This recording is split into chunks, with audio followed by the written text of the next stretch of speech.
Welcome back all participants to the second theme of art and culture in Asia since the 14th century AD onwards. By the first topic is some bronze sculptures from Kampheang Phet ancient city, across the Ayutthaya Metalwork by Associate Professor Dr. Praphat Chuvichean. ขอต้อนรับทุกท่านกลับเข้าสู่งานเสวนานะคะในลำดับถัดไปจะเข้าสู่การบรรยายในประเด็นเรื่องศิลปะและวัฒนธรรมตั้งแต่คริสตศตวรรษที่ 14 เป็นต้นมาโดยหัวข้อแรกคือ Some bronze sculpture from Kampheang Phet ancient city a glory of Ayutthaya Metalwork โดยรองศาสตราจารย์ดรประภัสชูวิเชียนค่ะ Associate Professor Dr. Praphat Chuvichean is a professor at the Department of Art History, Faculty of Archaeology, Silpakorn University. Currently, he is the head of the Department of Art History. In addition, also has many interesting academic works. For example, Ancient Art of Kampheang Phet City and Ayutthaya in Bangkok area, artistic evidence relation with river and canal. รองศาสตราจารย์ดรประภัสชูวิเชียนเป็นอาจารย์ประจำอยู่ภาควิชาประวัติศาสตร์ศิลปะคณะโบราณคดีมหาวิทยาลัยศิลปากรปัจจุบันท่านดำรงตำแหน่งหัวหน้าภาควิชาประวัติศาสตร์ศิลปะนอกจากนี้ท่านยังมีผลงานทางวิชาการที่น่าสนใจหลายชิ้นเช่นกำแพงเพชรนครโบราณอลังการศิลปกรรมและอยุธยาในย่านกรุงเทพศิลปกรรมที่สัมพันธ์กับแม่น้ำลำคลอง May I invite Associate Professor Dr. Praphat Chuvichean to begin the lecture. ขอเชิญรองศาสตราจารย์ดรประภัสชูวิเชียนค่ะ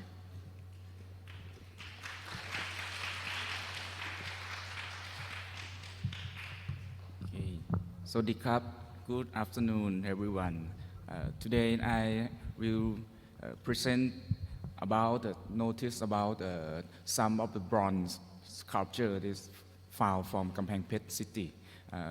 I noticed that is a glory of Ayutthaya metalwork or casting work because it's a very important remain that show that once in the time of Ayutthaya is very beautiful and can make a large number of bronze sculpture.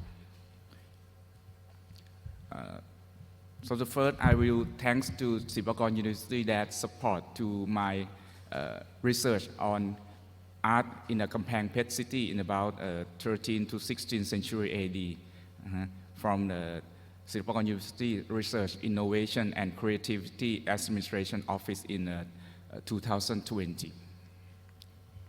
Where is the Kampheang Phet city? Many Thai people know where is the Kampheang Phet, but another I will speak it. Kampheang Phet by the location is midway from the Chao Phraya Basin in central Thailand and Lan Na or northern Thailand, and this is a situation in the old of Sukhothai Kingdom territory, so that it make the city have the mix of the culture of the Ayutthaya from the central Thailand, Sukhothai and Lan Na. So in this presentation that show you in the bronze sculpture have show the mixture of the art from the three kingdom. By the geography, Kampheang Phet city is situated on the east side of the Ping River. Now, Ping River is a big river flow from the North Thailand to the Central Thailand. On the west bank, they have a old of Kampheang Phet city is called Nakhon Chum. At Nakhon Chum, we found the inscription of Phaya Lithai or King of Sukhothai in about years. Sorry, I will. Okay, in about 14th century. So that shows that in the west side of Ping River or Nakhon Chum is a Sukhothai city. But in the east part of Kampheang Phet or Ping River is a new Kampheang Phet city. It's made by Suparnabhumi dynasty of Ayutthaya. Because in the inscription of Ayutthaya, it's called this city is a Kampheang Phet is very clearly in some inscription show that this city its origin is about 15th century. So in This slide, you can see the west side of Ping River or in the Chuvichean is have art of Sukhothai, such as the lotus bud stupa or bell-shaped stupa. But in the east side of Ping River is Kampheang Phet city. This shows that a mix of the Ayutthaya or Sukhothai and Lanna art that show, especially in the wall made laterite as the fort, show that the Kampheang Phet is a fort city that Ayutthaya or Suparnabhumi dynasty come to situate here for conquer over Sukhothai. Okay, some of bronze sculpture that I'm present today is about two groups. First is a group of image from San Phra Iswan or Shiva Shrine is situated in the center of the Kampheang Phet city as in this map. This is an old picture of the group of sculpture, bronze sculpture found at Shiva Shrine or San Phra Iswan. They have, so we know that one of very important bronze sculpture from San Phra Iswan is a Shiva idol or Shiva image was stolen from here by the German, and then the Thai governor can stop and track is coming, and now is show at at the Kampheang Phet National Museum. Okay, the first, this is very important, is an image of Shiva or Phra Iswan in Thai. So that I speak that is very, very important because at the base of the idol have an inscription in 15 and 10 AD. The inscription show that the year and the name of the who's established this image to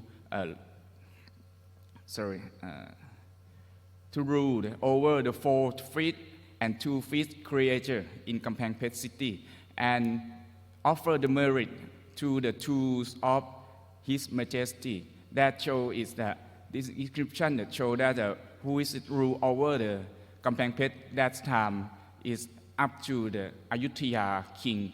That one king is Rama Thipadi the second at Ayutthaya, and two is Ayutthaya Wong, who is rule over the northern city in the Pisnulok or Songkhwae that time. So I speak is for conclusion that in the 15th century, Kampheang Phet is a city of Ayutthaya. It's so clearly it's a city of Ayutthaya, not a city of Sukhothai anymore. A comparative between idol or image of Shiva from Kampheang Phet, you can see this can comparable to the Khmer style of idol, especially in Bayon art in about 13th century. In the middle is an example of stone Ayutthaya from Praphat Meung Sing in Kanchanaburi. You can see the comparable of this image is a rope, is a short rope and very, very strong of the leg of the sculpture. It show can see in the Shiva idol too. And it's very especially of bronze sculpture which that I found at can comparable to is bronze of I think it's Tawarapala, which believe that Ayutthaya take from the Cambodia, and later in the war between Ayutthaya and Hamsawati, King Bayinnong take from Ayutthaya to Burma, and nowadays is situated at the Mahamuni temple is Amonpura. So this very, very interesting that I believe that the craftsman of who is casting of the Shiva, who is have ever seen this set of bronze sculpture in Ayutthaya too. So it's very, very likely.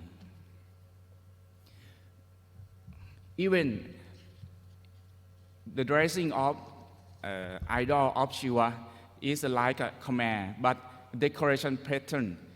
So we can see this likely to Lanna or Chinese pattern, such as a rhombus pattern with a floral. It's not a pattern of a Khmer art in Bayon, but it's very, very popular in Lanna, and Lanna will receive from influence from the Chinese, especially on the blue and white ceramic in the Yuan and Ming dynasty.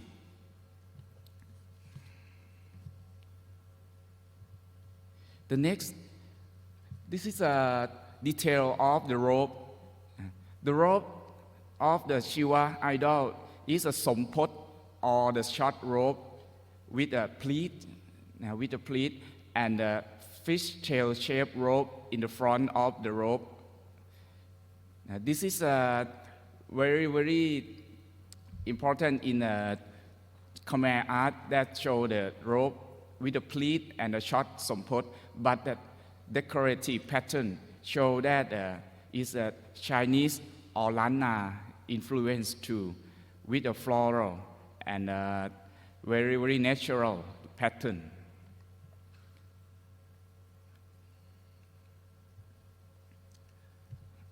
Okay.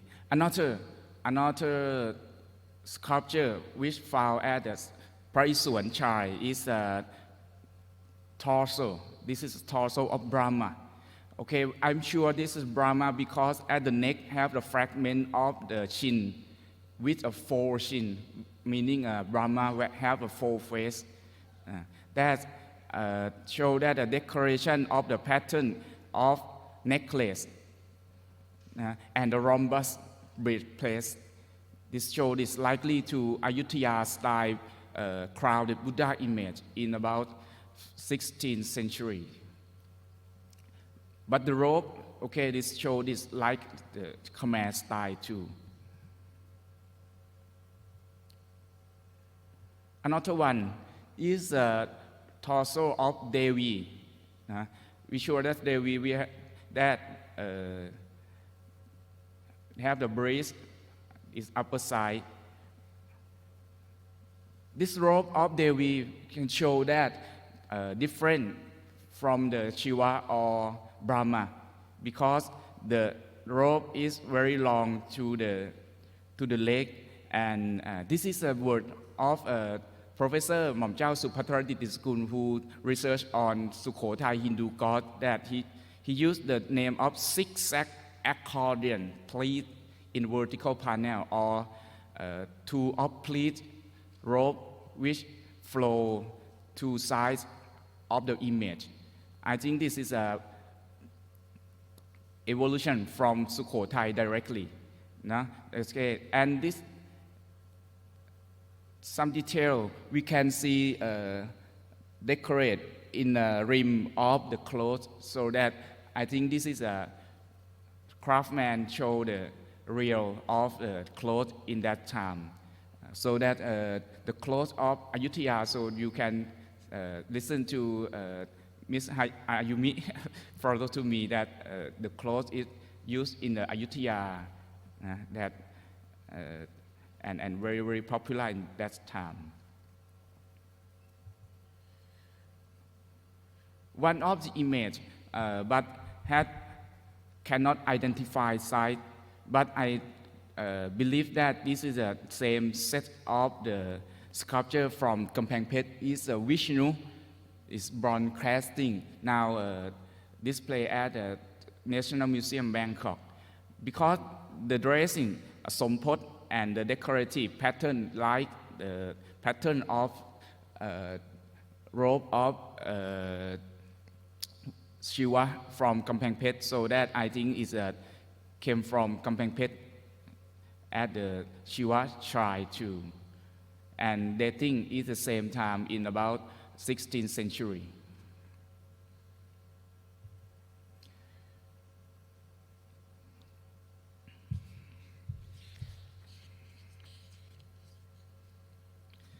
Okay, if we count it together of the three image or idol from Kampheang Phet and another, that shows once in Kampheang Phet, in the Siva shrine have the three Murati idol situated together. But this is different from another Hindu practice that Shiva will show as a Sivalingam. But in Thai or Ayutthaya culture, the god will practice by image of human.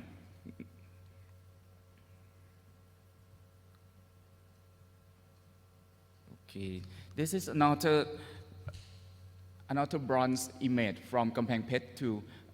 This is a Buddha footprints from Wat Sadet.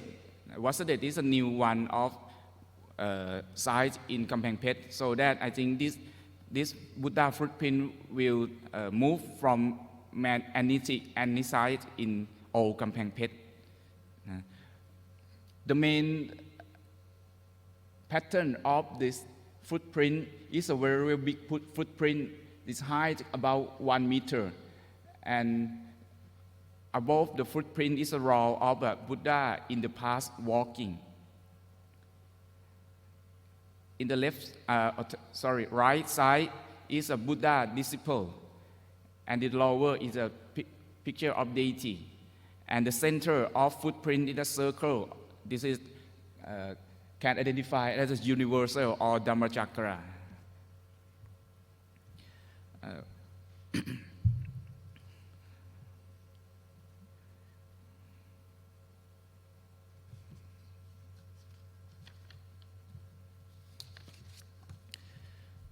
Okay, when I compare the pattern of the Dhammachakra in the center of the bronze footprint from Kampheang Phet is likely to the late Sukhothai Buddha footprint and Ayutthaya footprint. We have some example of footprint of late Sukhothai is a Yukholabat at Wat Bawar Nivet, which have an inscription of the late king of the Sukhothai in about 1427. And another one is a rock footprint from Wat Param with a big of the circle in the center of the footprint. This is different from Buddha footprint of Sukhothai that popular to make some auspicious by the grid in the center of footprint. It shows this is a Buddha footprint is made from Ayutthaya art. The detail of the center of the footprint is the Dhammachakra is in the center, is looked as the Mount Sumeru, because around the Dhammachakra is a pattern of mountain or range is called seven circle mountain or Satta Boripan. Yes, the moon is above, represent as a rabbit, and the sun is shown in the below, represent with a peacock. Yes, it. A very important which engraved on the footprint from Buddha footprint from Kampheang Phet is the deity. This deity pattern is likely to the deity of Ayutthaya in the middle Ayutthaya, about 16th century too. The tiara and the conical diadem is very, very close to and hold the sword. And some inscription on the top of the engraving of deity is called Katakama. Katakama is the name of one in the four sacred deity which protect Sri Lanka island. Katakama is the name of a Kanthakuman or Murugan or Subramanya. Is a very popular deity in the South Indian and Lanka. And in another three is Katakama and Ramadeva and Lokanatha and Sumana or Saman. The fourth deity is a protect of Lanka. This show that this Buddha footprint represent as the footprint of the Buddha on the Adam Peaks at Sri Lanka. So this is a belief of Sukhothai, likely the Buddha footprint of King Lithai in about 100 years before. The detail of the decoration on the center of the Buddha footprint from Kampheang Phet is a 108 auspicious symbol. And the Buddha in the past, gesture of Buddha in the past with walking show that Buddha will be imprint their foot on the ground, likely the Buddha footprint of Sukhothai that show the Buddha footprint in the past too.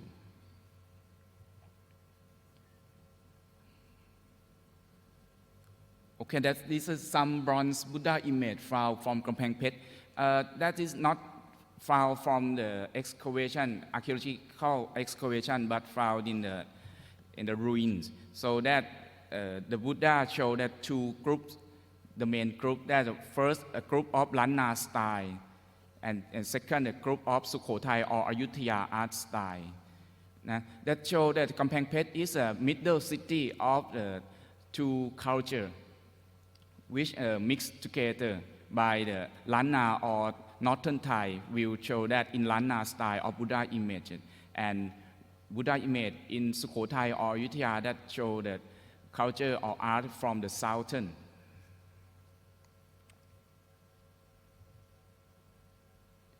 Okay, so we will say about context, about bronze casting in Ayutthaya in 16th century too.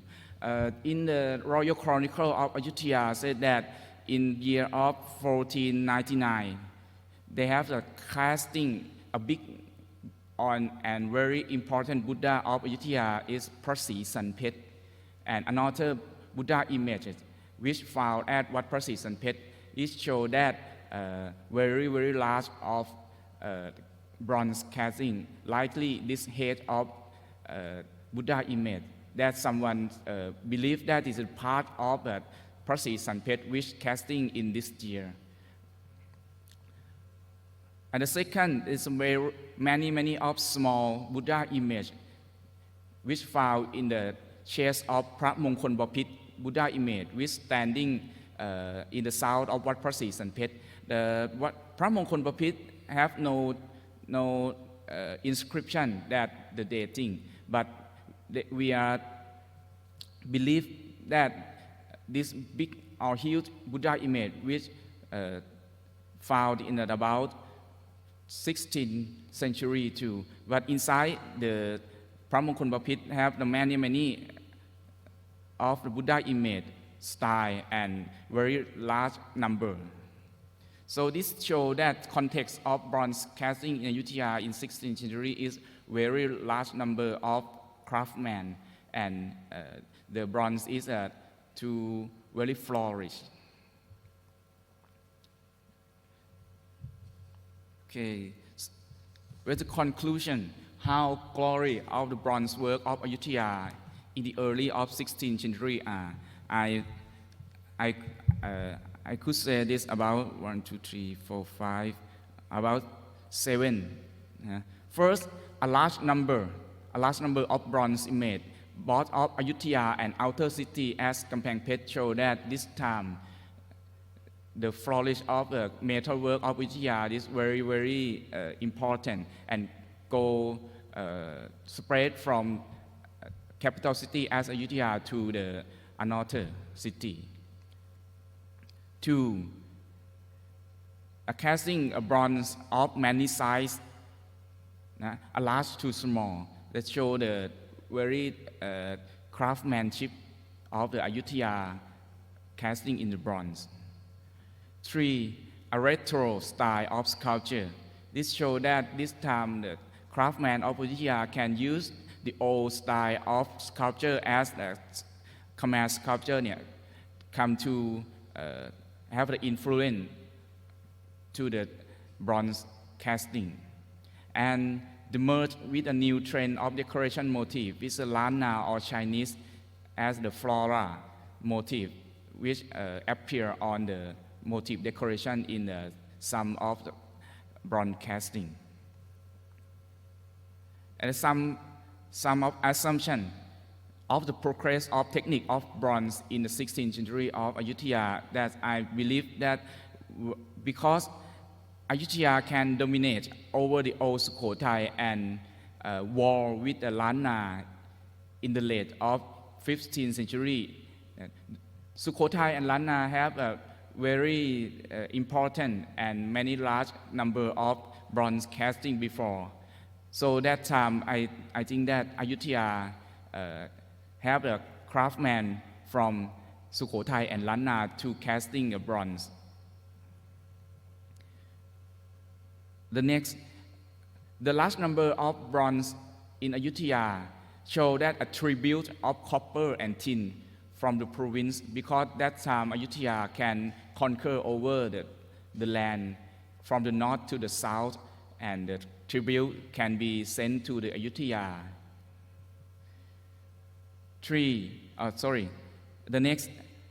The bronze image that found in Kampheang Phet show that the religious, in the 16th century, is a prosperity of religious, both of Buddhism and Hinduism in Kampheang Phet city.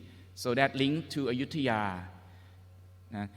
This is one of the points that show how the glory of metalwork that make many of big or huge image in the two religions as Hindu or Buddhism in Kampheang Phet or Ayutthaya too.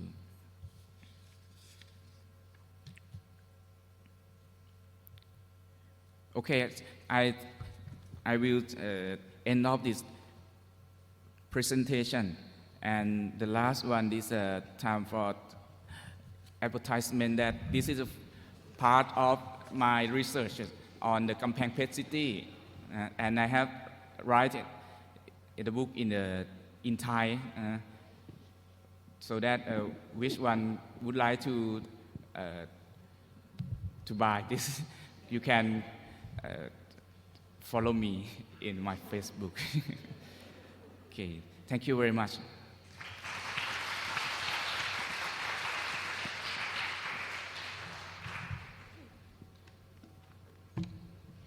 Thank you, Associate Professor Dr. Praphat Chuvichean from the Faculty of Archaeology, Silpakorn University. ขอบคุณรองศาสตราจารย์ดร.ประภัส ชูวิเชียนจากคณะโบราณคดีมหาวิทยาลัยศิลปากรค่ะ We still have a little bit time left. If anyone has a question, please inform the staff. Thank you. หากผู้เข้าร่วมเสวนาคนไหนนะคะสนใจอยากจะสอบถามท่านวิทยากรสามารถติดต่อสตาฟได้เลยค่ะ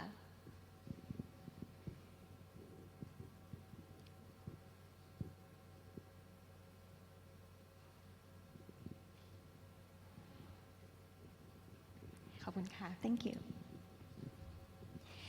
The next topic will be. Sorry, continue. So, in the next topic will be the second of art and culture in Asia since the 14th century AD onwards, and will be the last program for today.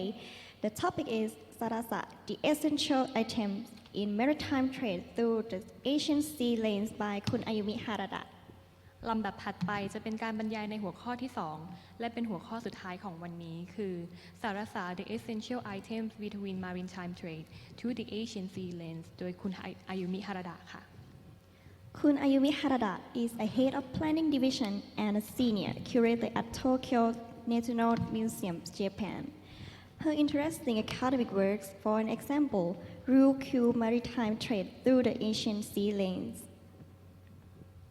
คุณอายุมิ ฮาราดะเป็นหัวหน้ากองแผนงานและพันธารักษ์อาวุโสประจำพิพิธภัณฑสถานแห่งชาติโตเกียวประเทศญี่ปุ่นผลงานทางวิชาการของท่านเช่น Ryoku Maritime Trade to the Asian Sea Lanes Moving on to save time, may I invite คุณ Ayumi Harada to lecture on the topic Sarasa, the essential items in maritime trade through the Asian sea lanes.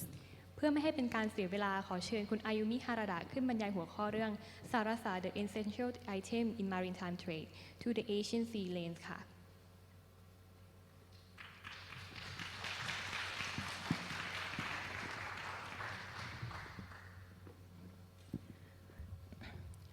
Okay, good afternoon, everyone. I'm honored to be invited in this time. Today's time is limited, so please allow me to start my presentation. Sarasa or chintzu refer to Indian pattern dyed cotton fabric, namely Indian cotton product, modern dyed and latest dyed in vivid madder and deep indigo. In India, people began dyeing cotton fabric in madder red 1,000 years ago. It is believed that the color-fast quality of the Indian color-fast quality of the Indian dyed fabric was widely known and appreciated in the Mediterranean region by the beginning of the Common Era. Indian sarasa was used habitually in India. Moreover, they were in great demand in other parts of the world. During the age of the great navigator, 15th to 17th century, sarasa was among essential items in East-West trade. In India, fabric in a wide variety of motifs and colors were created to satisfy the demand of diverse foreign market. Today's presentation will follow these topics. All Japanese have heard the word of sarasa for centuries. Japanese have used the word to refer to Indian dyed textile in wide range of colors and patterns. The word itself can be traced back to Hindi, sarasa or sarasa, meaning the highest. It was used to refer to high-quality cotton fabric in trade record from as early as the 15th century. In the early 1600s, the word sarasa first appeared in Dutch document relating to trade with Japanese. Before the word sarasa became widely used in Japan, the word shamuro momen, meaning cotton of Siam, could be found in record from about 1601, and later among the dyed goods that came across the sea. Sarasa, which came from Siam, were highly prized by the Japanese. Today, I would like to talk about the background of how Siamese sarasa became special to the Japanese. Because of the limited time, I may have to speak a little fast, but please bear with me. Oh, sorry.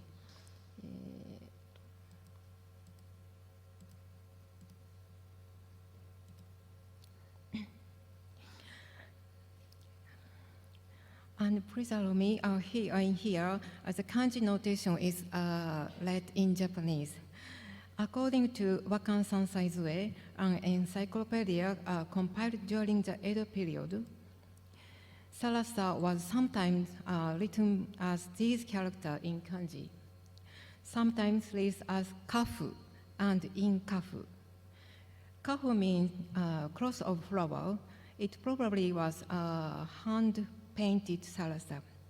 In, meaning stamp.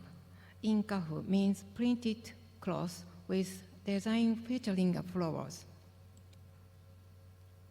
Shamurozome, which means dyed goods from Siam. It was also called murozome, meaning red dyed cloth. The technique was copied and textile came to be dyed in this style in Japan as well. These are Siamese sarasa about 17th century, and actually sarasa for Siam made in India. Sarasa explained as follows. Kafu or sarasa are created by using pigment from the mother plant to dye floral pattern on Western cross Kanakin cotton fabric. It originated in India or Siam. Now, to sarasa means something made in China. Presently, our country produces a lot of dyed fabric, but their color fades easily. I'm sorry. In this short sentence, there are valuable records of Japanese perception about Sarasa. Usually, Seiyo refer to Europe in terms of current regional recognition for Japanese. But here, it does not mean Europe. Seiyo is a geographic division established during the Song dynasty when many maritime merchants embarked on overseas trade. Westward from Srivijaya, in other words, further west of Sumatra to Malay Peninsula, was recognized as a west. Eastward from Java was recognized as the east. So, Seiyofu referred to cloth exported from India as a trade item. The term kanakin, written above, referred to thin cotton cloth woven tightly with fine thread in a plain weave. So the chintz or sarasa here probably referred to particularly high quality product. The original sarasa textile shows that mother dyeing is strong and excellent. Now let us consider why was dyed cotton fabric from India so appreciated. Cotton fabric is known to have been exported from India to Africa and Southeast Asia as early as 1st century AD, according to the Papyrus of the Erythraean Sea, written in Greek. There are also records regarding the production area. For example, fine dyed cotton textile was sent to various parts from a port town called Balibalikam, situated in northwestern India in chapter 39. High-quality cotton textile called Ganges were manufactured in the Bengal area in chapter 63. On the commanded coast of southeast India, there was a coast country which lies on the bay. The inland region is called Alugaru. Fine hand-woven cotton fabric was exported from there in chapter 59. Indian cotton were prized for their fineness of weave and brilliance of color unrivaled in the world. Cotton does not readily respond to dye in the way that silk and wool do. To ensure a degree of color fastness, an agent must be added to ensure that the dye adheres to the fiber. The fixative agent is called a mordant or a metallic oxide, which is combined with the dye to bond color onto the fiber. It also produces a variety of coloring effects depending on the dye and mordant combination. Mastery of the traditional techniques of weaving and decorating textile in India, like sericulture in China, was carefully guarded professional secret. Trade was very active in the region around India, well before the age of the great navigators. Indian and Arab merchants rode the monsoon wind to exchange wide range of products. Even though ancient examples of Sarasa have now been lost in India, many can still be found where they were shipped centuries ago. Sarasa on the island of Sulawesi in Indonesia have remained unchanged in color and style for centuries. There are examples from Gujarat. A small piece of 14th century tint excavated from the site of Fustat in Egypt. The same type was preserved in its complete form in Sulawesi. Sumatra Sarasa from Coromandel region, found in South Sumatra, is a high-quality cotton with a weave wide of over 3 meters. Moreover, elegant and delicate pattern are dyed on both sides of the cloth. The people of Indonesia and the Malay archipelago sought large quantity of Indian textile through trade to exchange with their local products such as spices. It seems that the people of each region had a strong desire for a specific type of sarasa rather than just any Indian sarasa.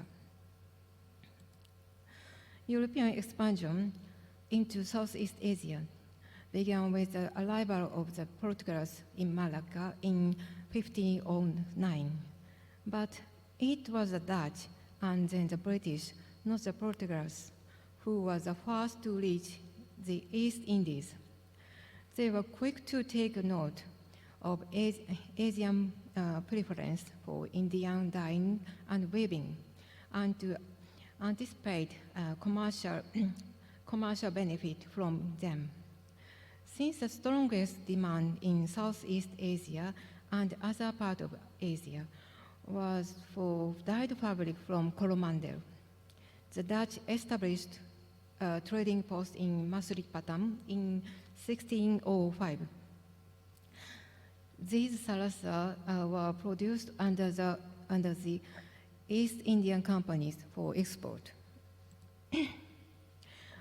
At this time, the entries chins for Siam, chins for Malay and Java, and chins for Japan appear frequently in documents sent from the Dutch trading post in Petapoli to Masulipatam. It seems that craftsmen were being secured to produce tints for the Asian market. Meanwhile, the British established an English trading post in Masulipatam in 1615 to supply cotton fabric to Malay archipelago. The British also established a trading post in Madras, initially bringing plain weave cotton cloth to London. Eventually, after 1660, they began exporting hand-painted chintz unique to the Coromandel coast, in addition to the finest cotton cloth. This shocked Europe at the end of the 17th century and revolutionized the fashion world. As we will see in more detail later, it is believed that Indian sarasa was brought to Japan in the 15th and 16th century through Ryukyu's trade with Southeast Asia. Full-fledged import transaction, however, began only in the early 17th century. Indian sarasa were first carried to Harada by Portuguese, and all through the Edo period, a Dutch trading ship brought to Japan large volume of sarasa cloth. These imported sarasa fabric were made into kosode, all-styled kimono, which became extremely popular among dandies. Japanese people also used these fabric to wrap boxes containing precious utensils for the tea ceremony. As we have seen, sarasa for Indonesia and Europe were produced according to the taste of each region. While many of relatively early sarasa of Siam were made on mother ground, these from the 18th century tend to have a slightly darker ground color with tiered borders in a variety of colors. In both cases, the pattern are traditional Siamese pattern, and many elements can be perceived as Siamese. These unique sarasa were produced by the Dutch trading house in workshop along the Coromandel coast as Sarasa for Siam. It is pointed out by Dr. Praphat Positon that in 1680, during the reign of King Narai, a Siamese-owned trading house was established in Masulipatam to compete with the European East Indian Company. Sarasa for Siam were ordered directly to the trading house. Next, we would like to look at the aspect of trade in the Asian maritime world at that time, along with the activity of the Ryukyu. It is believed that people started traveling along the Maritime Silk Road, which runs through the Arabian Sea, the Bay of Bengal, and the South China Sea around the 2nd century BC. At around the 3rd and 4th century, monsoon voyages were established in Southeast Asia, and various elements of Indian culture began to take root in Southeast Asia. Navigating the narrow Strait of Malacca was dangerous. For a long time, the main route connecting the Bay of Bengal and South China Sea was to cross a mountain pass in the northern part of Malay Peninsula into the Gulf of Thailand. It is believed that the Strait of Malacca became the main route after the 7th century. After the 13th century, with the spread of Islam, port city in the Southeast Asian island developed power under the control of the Muslim ruling class. In the early 15th century, Malacca Sultanate came into existence, ruling both coasts of the Malacca Strait and developing into a maritime nation. On the Southeast Asian subcontinent, with its convenient geographical location connecting the two trade waters of Bay of Bengal and the South China Sea, in the middle 14th century, the Ayutthaya kingdom established its strong presence. In the 16th century, it developed into one of the most powerful port cities in Southeast Asia.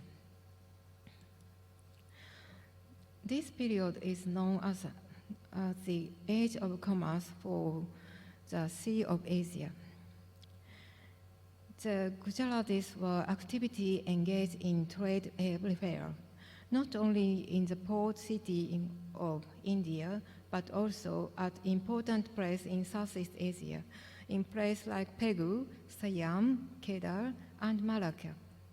The Portuguese Tomé Pires, who was based in Malacca between 1512 and 1515, he estimated that 1,000 Gujarati merchants resided at Malacca, and some 4,000 or 5,000 Gujarati seamen visited each season.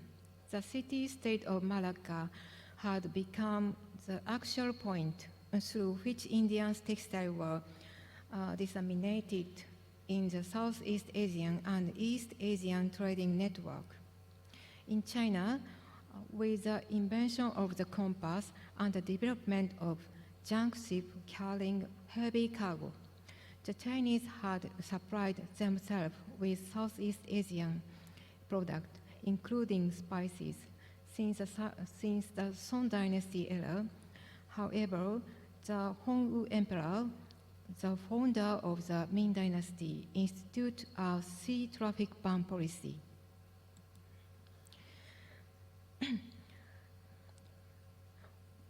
With the Chinese ban from private trading, Ryukyu prospered from transit trade by filling in the gap between trade routes. The Ryukyuan people carried goods from Japan, Korea, and China to Southeast Asia, and from Southeast Asia brought back goods of the South Seas. In the 15th and 16th centuries, the Ryukyu merchant played a pivotal role in East Asia trade. The situation is described with a remarkable precision by Tome Pires. The Lekyos, Ryukyu people, trade in China and Malacca in up to 3 junks every year, and they take a great deal of Bengal clothing. Lekyos bring these goods and go to Japan in 7 or 8 days to exchange for gold and copper. The Rekidai Hoan, the official compilation of diplomatic documents of the Ryukyu Kingdom, are important documents indicating the relationship between Ryukyu, China, and Southeast Asia from 1424 to 1867. From the Rekidai Hoan, we know that Siam and Malacca were Ryukyu's main trading partners, and that delegations were sent to regions in Southeast Asia, including Pattani, Palembang, Java, the Sunda Islands, and Annam in Vietnam. According to the history of Ming, Ryukyu presented tribute to Ming Dynasty 171 times. Ryukyu was among the countries that sent the most tribute delegation to the dynasty. While Ryukyu carried a variety of goods, most of the tribute to the Ming Dynasty were domestic horses and sulfur, and sappan wood, pepper, and mineral, including tin from Southeast Asia. Horses and sulfur from Ryukyu accounted for most of the tribute until 1520, when the carrying capacity began to decrease due to the downsizing of tributary ships. In 1571, sappan wood from Southeast Asia came off from the list of tribute, and leading to Ryukyu's trade with Southeast Asia to eventually end.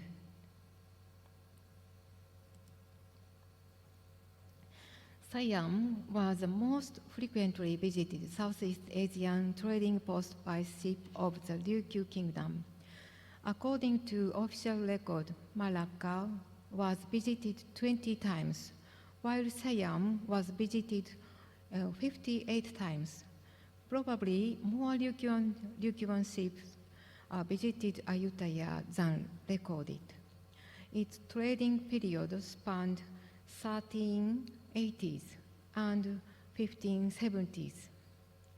The Rekidai Hoan also contained, under the year 1425, a letter from King Shohashi to the King of Siam, King Boromalachathison. The letter mentioned a long exchange with Siam that began at the beginning of Ming Dynasty. It contained a list of the gifts offered in gratitude. Topping the list were expensive fabric imported from the Ming Dynasty, followed by more than 2,000 pieces of large and small celadon plate and bowls. There were also Ryukyuan sulfur and Japanese hand-held fan and Japanese swords. Among the goods recorded in the Rekidai Hoan under the year 1430, as brought back from Siam, silk and wool fabric that are believed to have been woven in Gujarat, India, and Iran and Turkey. As a record, include red cloth. It has been pointed out that this red cloth was Mother Red Sarasa from India. Indian Sarasa are characterized by its bright red color, but it is not clear whether the 20 rows of red cloth described here were dyed with a pattern. The Lekidai Hoan under the year 1480 mentions Kofu, Hongbu, 10 bolt or 10 rolls, and Seiyo Kofu, 2 lengths of Western red cloth, which are sold to the mother dyed cloth, and together with Josui Kafu, Shansui Fuabu, 11 lengths. Among the gift from Siam to the king of the Ryukyu kingdom, we know that Kafu or Fuabu was probably a pattern-dyed fabric like Sarasa. Then, what is Josui? What is Shansui? Josui is described as a trading city along inland waterway, transportation in a report on Siam, the Yengai Shoran. The Yengai Shoran, written by Ma Huang and published in 1451, is a book about the countries visited by the Chinese over the course of the Ming treasure voyage, led by Zheng He. Dr. Kanjun Higashonna, who excavated the ruin of a Japanese town in Ayutthaya, identified the location of Josui, Shansui, which described in the Lekidai Hoan as Pak Nampo, it is Nakon Sawan, up the Chapraya River from Ayutthaya. Regarding Kafu, there is a record of it in the Seisa Shoran, also known as the Indian Ocean Record, written by Hui Xin from the Ming Dynasty, who accompanied Zheng He on his expedition.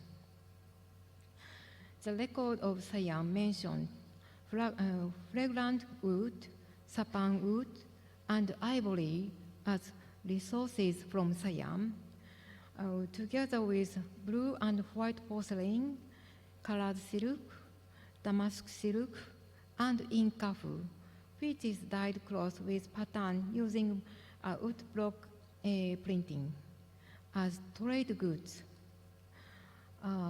This mention suggests that pattern dyed cloth like Sarasa came from outside Siam.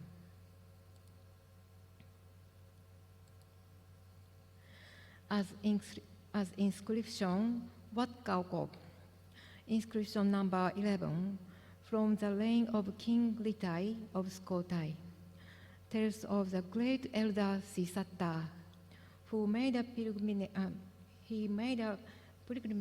pilgrimage of Buddhist holy site and brought Buddhist relics along with the sacred Bodhi tree from Sri Lanka to Sukhothai. The pilgrimage route followed by the Grand Elder Sisatta at this time was westward from Tak on the Ping River, upstream of Nakhon Sawan, crossing the mountain by elephant, and then releasing the elephant into the forest to reach Martaban. The inscription is followed by the name of places in India, indicating that the people crossed over to India by sea from Martaban and headed for Sri Lanka.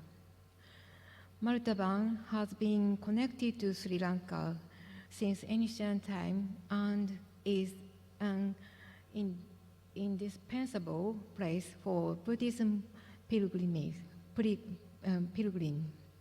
and the road connecting Maritime and Tak was a trade route that people used to come and go. Also, several routes between the Bay of Bengal and the Bay of Thailand have been known since ancient times. The route mentioned above is probably the most important route through Shansui, Nakhon Sawan. Presumably, even during the period when Ryukyu was trading with Siam, some product from India and Burma would have been transported on the same route, and then to Ayutthaya. Ryukyuan, who are familiar with the waters of Southeast Asia at that time, distinguished the mother-colored cloth brought to Siam from the westward of the Strait of Malacca as Western Red Cross. But they did not understand the Sarasa brought from the backland from Siam as Western or Indian.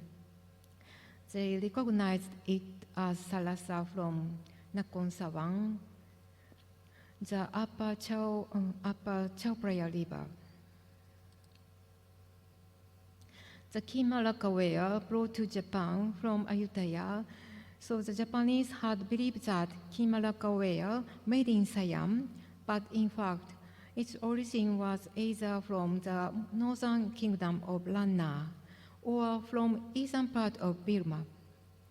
These lacquerware also came from the upper Chao Phraya River as product of Ayutthaya's hinterland, but the Japanese understood them to be products of Siam.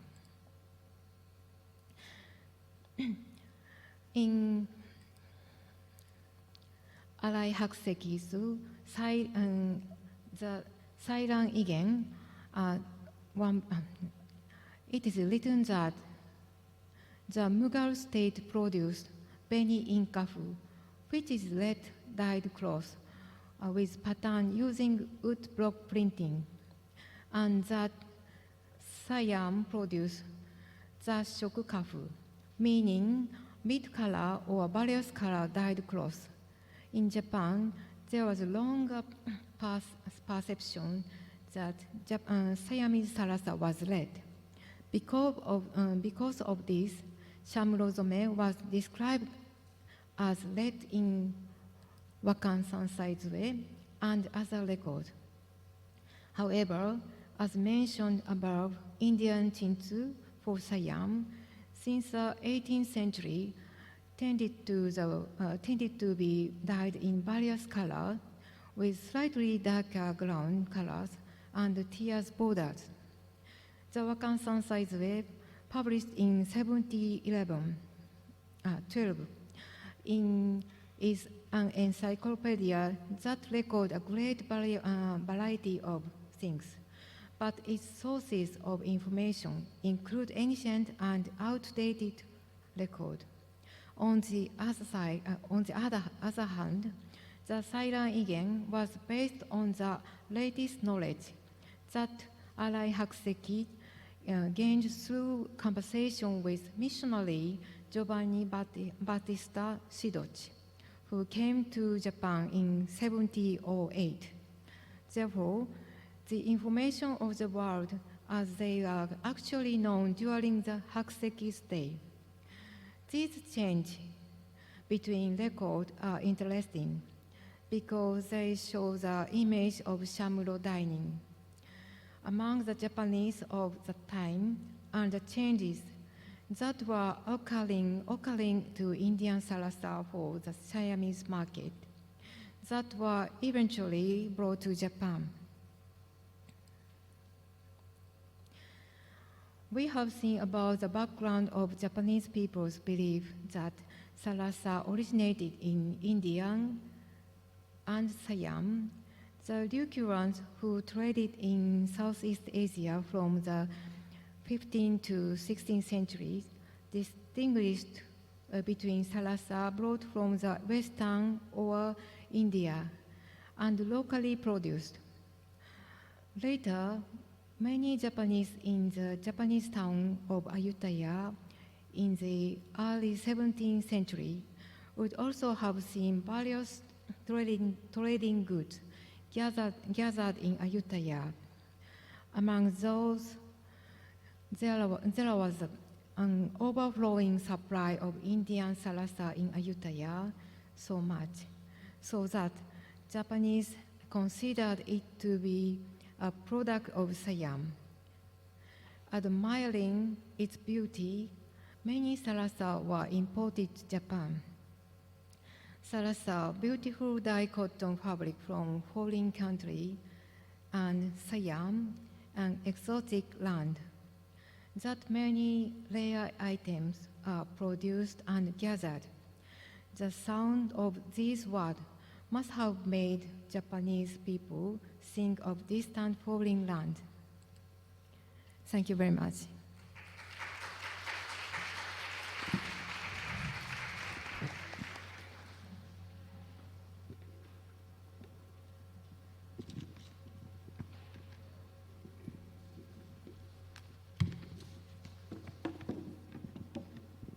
Thank you, Kun Ayumi Harada from Tokyo National Museum, Japan. ขอขอบคุณคุณอายุมิฮาราดะจากโตเกียว National Museum ประเทศญี่ปุ่นค่ะ We have some time left. If anyone has a question, please inform the staff. Thank you. หากท่านใดมีข้อสงสัยอยากจะสอบถามกับท่านวิทยากรสามารถติดต่อสตาฟได้เลยค่ะ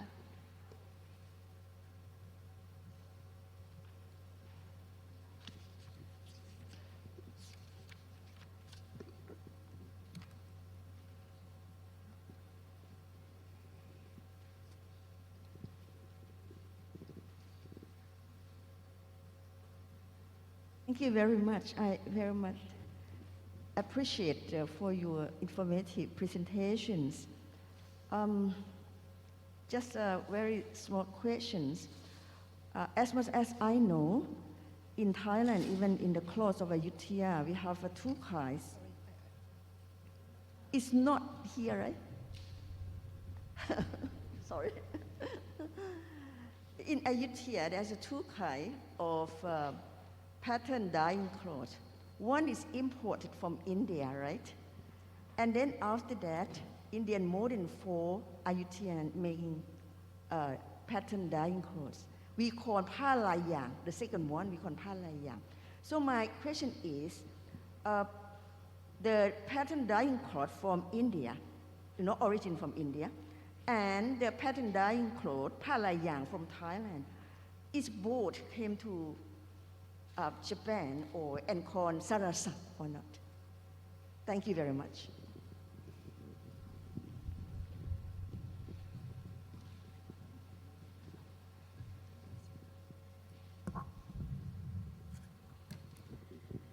Yes. Thank you very much for your question. About Sarasa, imported Sarasa from India, Japanese now exist in today, but the actual Sarasa palayang in Thailand, actual Sarasa palayang does not exist today in Japan. But according to the Dr. Praphat, the research, there is a record that the royal family of Ayutthaya asked to Dutch East Indian Company for guidance from Indian artisan in order to introduce Indian cotton civilization and dyeing technique to Ayutthaya. Record on the Thai side also mentions that Sarasa was made in village near Ayutthaya. But I'm sorry, I don't know the actual Sarasa palayang in Ayutthaya period, it remain or not. So, but it's very interesting.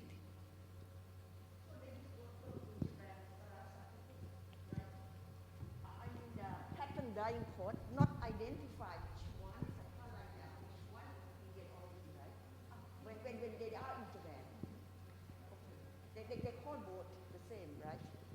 I mean that when these pattern dyeing cloth came to Japan, so they not identify which ones. All called Sarasa, even is Palayang or origin in India or in Ayutthaya, right? And there is an export from Ayutthaya, right? Import to Japan from Ayutthaya. But normally Palayang is here making in Ayutthaya. Even they copy the design pattern of Indian origin. But when they are in Japan, they call Sarasa both or just have any term differently.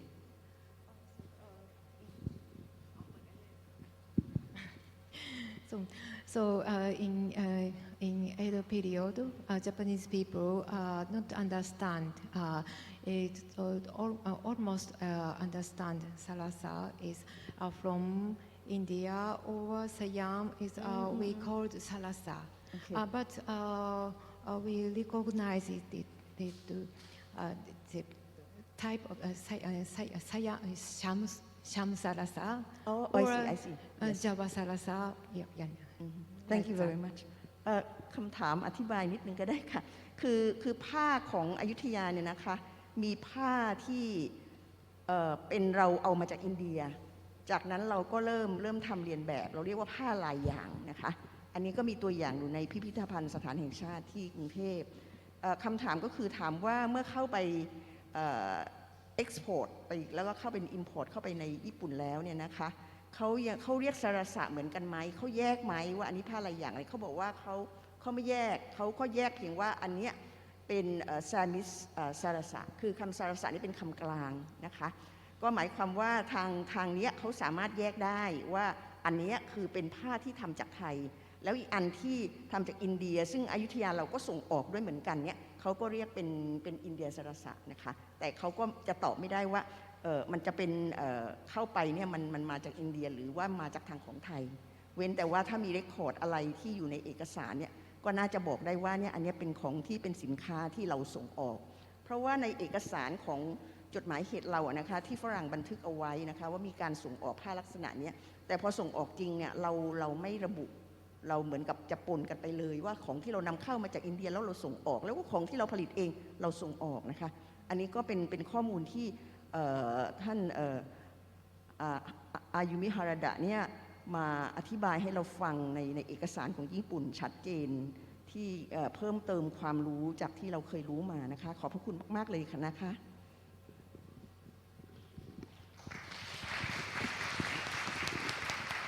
Thank you. ขอบคุณค่ะ Dear all distinguished participants, the International Symposium titled Art and Culture in Asia on August 5, 2023 has ended. We will meet again tomorrow on August 6 at 9 p.m. to continue listening to the lecture on the art and culture in Asia since the 14th century AD onwards, and two other themes which are museum gallery, including cultural management issues. ท่านผู้มีเกียรติคะการเสวนานานาชาติเรื่อง Art and Culture in Asia ในวันที่ 5 สิงหาคม 2556 ได้สิ้นสุดลงแล้ว โดยเราจะกลับมาพบกันอีกครั้งในวันพรุ่งนี้คือวันที่ 6 สิงหาคม เวลา 9 นาฬิกาเพื่อรับฟังการบรรยายต่อในประเด็นเรื่องศิลปะและวัฒนธรรมตั้งแต่คริสตศตวรรษที่ 14 เป็นต้นมา และในอีก 2 ประเด็นคือพิพิธภัณฑ์และแกลเลอรี่รวมถึงประเด็นเรื่องการจัดการวัฒนธรรมAnyone who has completed the questionnaire can return it to the staff at the registration table on the first floor. For today, thank you to all honored speakers and distinguished guests for joining this symposium. We wish everyone to return safely and meet again tomorrow at 9 a.m. Thank you. ท่านใดที่กรอกแบบสอบถามเสร็จแล้วสามารถส่งคืนให้กับเจ้าหน้าที่ที่โต๊ะลงทะเบียนด้านล่างได้เลยค่ะสำหรับวันนี้ขอขอบคุณท่านวิทยากรและแขกผู้มีเกียรติทุกท่านที่ให้เกียรติมาร่วมการเสวนาในวันนี้ขอให้ทุกท่านเดินทางกลับโดยสวัสดิภาพค่ะ